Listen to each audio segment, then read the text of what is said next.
Simchas Torah is the happiest day in the Jewish calendar. Jews everywhere celebrate in unbridled joy, dancing with the Torah deep into the night. But the year 1969, Simchas Torah, will forever remain etched in my memory. In Chabad, the custom is that the Rebbe instituted that Chabad Hasidim don't just celebrate in their own communities, but they go out on what is called a taluka. They walk to surrounding communities, sometimes an hour, 2 hours, 3 hours, to dance and celebrate with different shuls and synagogues. Rabbi Tzvi Hirsch Gansberg, a famed chassid in Crown Heights, did exactly that. In 1969, Simchas Torah, he took his young children, 5 of them, and walked to a synagogue in East Flatbush to celebrate with them. And indeed, they began to dance, and then something jumped out at everybody. Rabbi Gansberg was dancing with such fervor and passion, it was impossible to ignore. Something was happening here.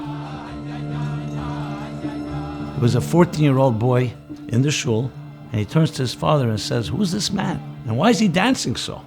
So his father whispers to him, "This man lost his wife 6 days ago to a terrible illness." And you see these 5 children, a 16-year-old, all the way to the youngest 7-year-old, they are tragically orphans. They've lost their mother. How can he dance like that? And the father said, "That's a Jew.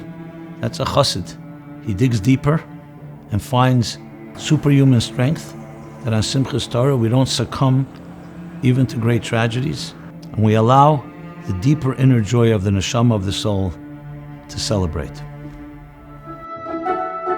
The dancing finally ended.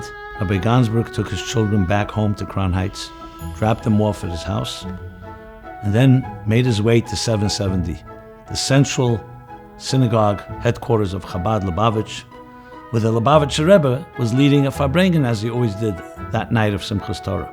Now, he had the privilege to begin the songs at these farbrengens. Between the talks, he would lead the song. And when the Rebbe finished speaking, suddenly Rabbi Gansberg burst out a famous Russian song, "Not water can drown us, and no fire can destroy us."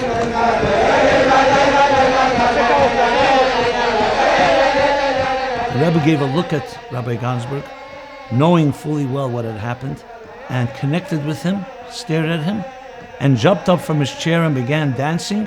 Eyewitnesses say, like they never saw the Rebbe dance again. And the whole synagogue was dancing with Rabbi Gansberg in his agony and his pain, but in tremendous celebration of Simchas Torah.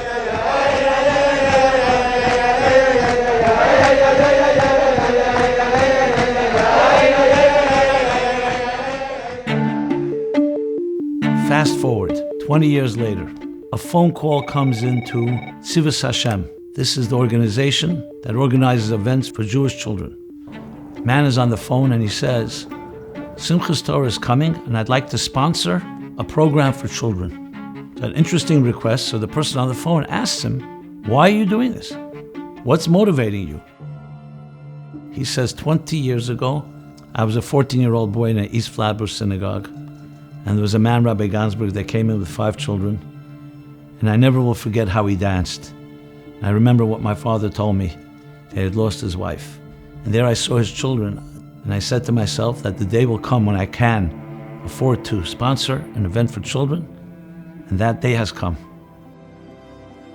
I know the story, not only growing up in the community, but on a personal note, because several years later, in 1983, I married that 7-year-old girl, the 7-year-old youngest child, Shandi, who went to that synagogue in 1969 with her father. That night in 1969, Simchas Torah, one of the most powerful lessons that you'll ever hear, that Rabbi Gansberg personified and demonstrated was, we don't control the circumstances, but you can control how you navigate these circumstances.